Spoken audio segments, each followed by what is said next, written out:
लकड़ियों की अवैध तस्करी का मामला, बिना कार्रवाई वापस लौटे जिम्मेदार भाजपा कार्यकर्ता की हिम्मत ने मचाई खलबली। देखें पूरी रिपोर्ट। छत्तीसगढ़ के सूरजपुर जिले में पिछले एक साल से हरियाली को मानो किसी की नजर लग गई हो। लगातार उत्तर प्रदेश के माफिया जिम्मेदारों से साठ गांठ कर यूकेलिप्टस, आम, कदम, सेमर जैसे न जाने कितने प्रजाति के हरे भरे वृक्षों को काट कर ले जा रहे हैं। अवैध तस्करी का यह खेल खुलेआम दिन दहाड़े जिला मुख्यालय सहित आसपास के ग्रामीण क्षेत्रों में खेला जा रहा है। जिले भर से काटे गए लकड़ियों को बिना नंबर वाले अमानक स्तर के ट्रैक्टरों से परिवहन कर जिला मुख्यालय लाया जाता है, जहां कई जगहों पर अवैध ढंग से बिना अनुमति भंडारण किया गया है और इन्हीं जगहों से बड़े बड़े ट्रकों में लोड कर दूसरे राज्यों में भेजे जाने का काम पिछले एक साल से खुलेआम चल रहा है। ऐसा नहीं है कि इन्हें रोकने का प्रयास नहीं किया गया, बल्कि कुछ समाज सेवी एवं पत्रकार साथियों के द्वारा कई बार प्रयास किए गए, लेकिन जिम्मेदारों का साथ नहीं मिलने की वजह से हर बार उन्हें निराशा ही हाथ लगी। कथित तौर पर एक बड़े पार्टी के कुछ नेताओं की मिलीभगत होने की बात आम जनमानस के बीच चर्चा का विषय बना हुआ है।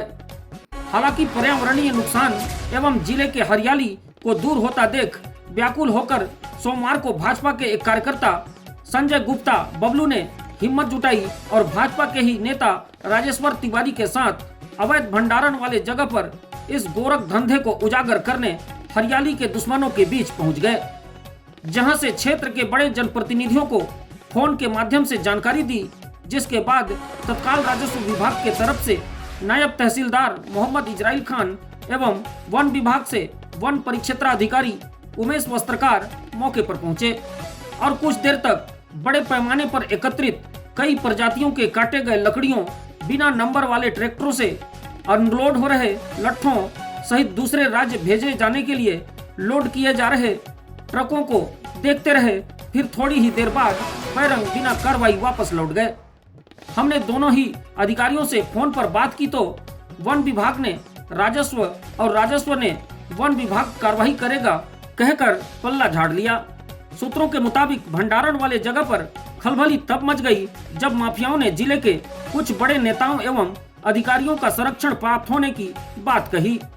बहरहाल अब देखना यह होगा कि वन विभाग इतने बड़े स्तर पर भंडारण की अनुमति दी है। अगर नहीं दी तो एक बड़े कार्रवाई को अंजाम देने के बजाय बदनामी क्यों सह रही है।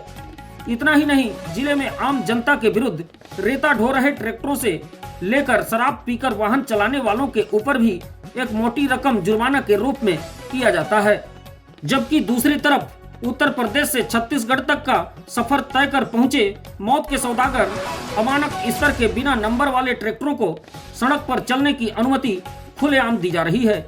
इन पर कभी कभार जुर्माना के रूप में 1000-1500 रुपए लेकर आसानी से छोड़ दिया जाता है। आखिर अपने ही जिले में अपनों से जिला प्रशासन का सौतेला व्यवहार समझ से परे है।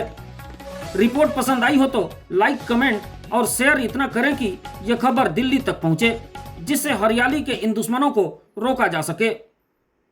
यूपी वाले अवैध परिवहन कर रहे हैं, ठीक। यूकेलिप्टस के नाम पे इमारती जो लकड़ियां हैं उसको यहाँ से यूपी ले जा रहे हैं और कुछ करने पे मारपीट करने का, जान से मारने का धमकी देते हैं लोग। अभी स्पॉट पे सेमर का, यूकेलिप्टस का, कदम का और कई सारी लकड़ियाँ हैं। कदम भी है और सेमर भी है और नीलगिरी भी कच्चा है, जो पर्यावरण पूरे जिला का खराब हो रहा है। ये पर्यावरण को ये लोग नुकसान कर रहे हैं, पूरे जिला का लकड़ी काट के ले जा रहे हैं यूपी। क्योंकि अभी ये लोग आए हैं, कुछ नहीं बोल रहे हैं। मैं बोला साहब ऑन स्पॉट कागज़ मंगाइए, परमिशन का कागज़ मंगाइए, गाड़ी का टीपी मंगाइए, तो कुछ नहीं, चुप मौन खड़े हैं लोग। हाँ नहीं, ये लोग बोलते हैं कि बाहर मारेंगे, क्या कर लोगे, हमारा सेटिंग ऊपर से नीचे तक। तो बोला तुम मारोगे तो हम भी मारेंगे, हम कम है क्या, तुम मारोगे तो हम भी मारेंगे। संजय कुमार गुप्ता नाम है, मैं ग्राम पंचायत कोट का रहने वाला हूँ, मैं सांसद प्रतिनिधि हूँ और भारतीय जनता पार्टी का कार्यकर्ता हूँ।